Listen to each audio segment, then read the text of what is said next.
mayoritas kaum muslimin begadang menunggu pergantian tahun baru, merayakan kesenangan yang barangkali kita tahu semua tahun baru itu adalah bukan milik kita, tahun barunya orang Yahudi.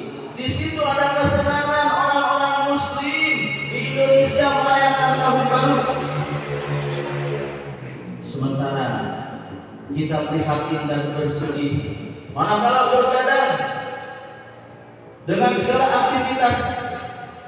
Pagi-pagi kita tidak melaksanakan sholat subuh, bahkan bangunnya kesiangan.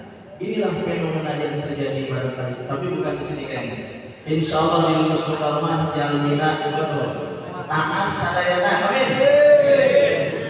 Wajah-wajah Pak Haji, para asatidz sini insya Allah ahli taat, ahli ibadah. Insya Allah kita berdoa kepada Allah Subhanahu wa Ta'ala. Yang hadir di sini khususnya dan umumnya semua warga Lubus Tunggal min ahlil jannah, amin ya rabbal alamin, termasuk dalam golongan yang dicintai Allah dan penghuni surga Allah Subhanahu wa Ta'ala. Benarlah kata Imam Hasan Al-Basri, beliau adalah seorang murid Abdullah bin Abbas yang wafat umur 86 tahun.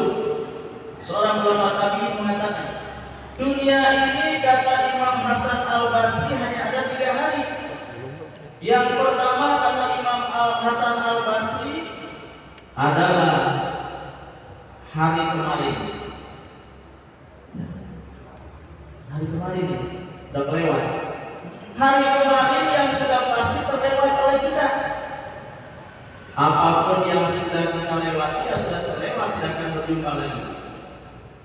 Kemudian yang kedua, al-yaum, hari ini. Kata Imam Hasan Al-Basri, hari inilah pergunakan kesempatan untuk sebanyak-banyaknya beramal saleh dengan segala kemampuan yang kita miliki. Yang ketiga, yaumul qada. Tadi pertama yaumul ams, hari kemarin, al-yaum, kemudian yaumul qada, hari esok.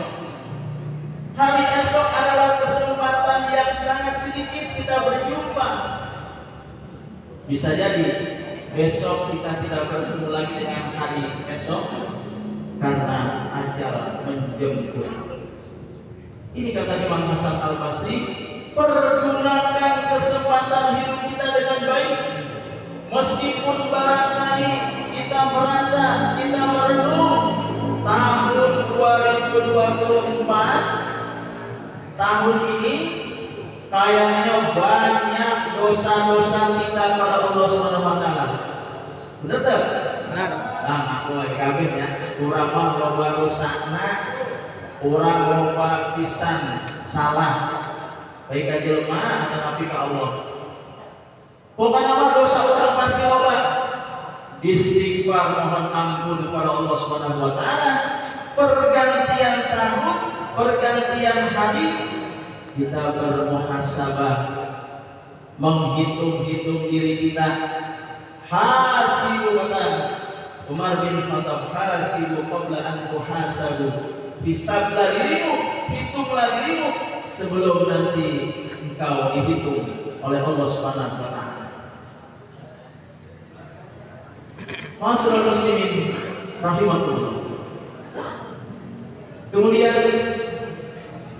tahun-tahun 2004 menjelang pergantian 2025, barangkali saja ada dalam diri kita penyakit-penyakit hati, sombong, iri hati, dengki terhadap orang lain, terhadap saudara, keluarga, tetangga dan sebagainya.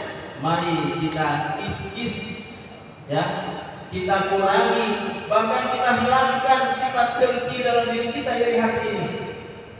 Kita ganti dengan amal-amal kebaikan. Amin ya rabbal alamin. Ada sebuah kisah ketika Rasulullah SAW, suatu saat Rasul berkumpul dengan para sahabat. Di saat itu Rasulullah SAW bersabda kepada para sahabat, awwalu man yadkhulu alaikum rajulun min ahlil jannah. Kata Rasulullah SAW di hadapan para sahabat, yang datang kepada kalian ini nanti adalah seorang laki-laki dari ahli surga. Jadi sahabat kumpul seperti ini dengan Rasul, ya.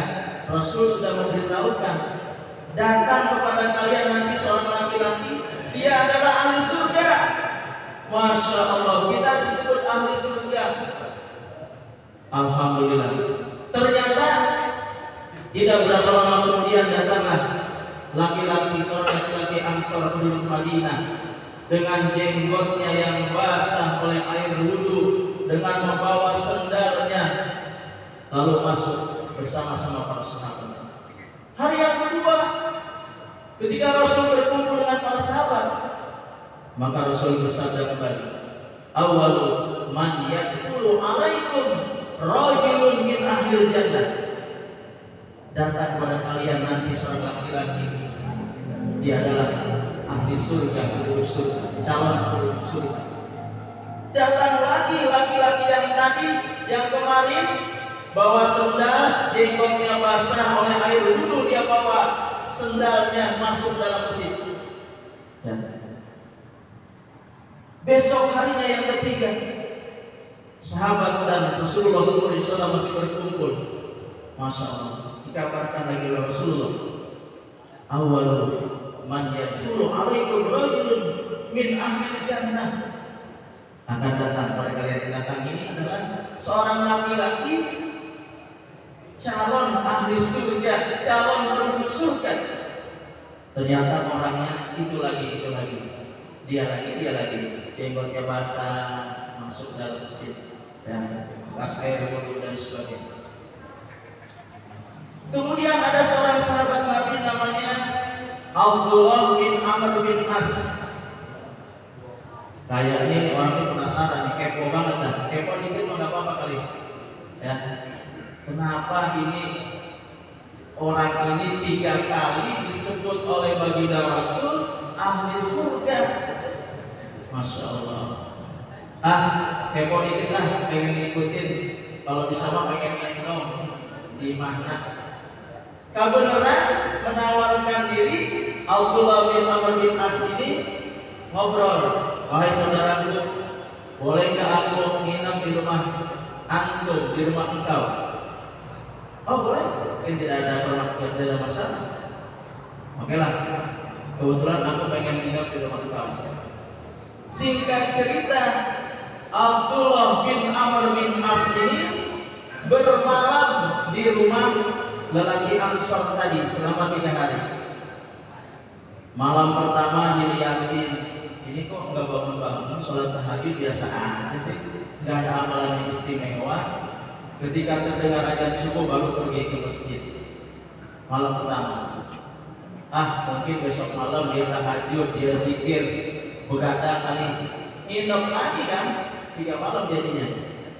Malam yang kedua diperhatikan, amalannya biasa-biasa aja, nggak ada bangun malam, nggak ada sholat tahajud. Bahkan terdengar azan subuh dia bersiap-siap, lelaki Ansar ini pergi ke masjid. Mungkin besok kali malam yang ketiga, kan masih nginep. Diperhatikan, ya, tungguin. Nah, kayaknya mau sholat tahajud nih malam ini. Enggak juga. Apa sih sebetulnya keistimewaan dari laki-laki Ansar yang disebutkan oleh Rasulullah sebanyak 3 kali?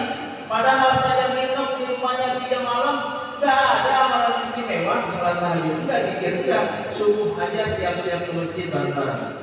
Subhanallah. Ternyata ada rahasia yang utama. Kata Abdullah bin Amr bin As setelah selesai nginep, ngobrol, "Wahai saudara,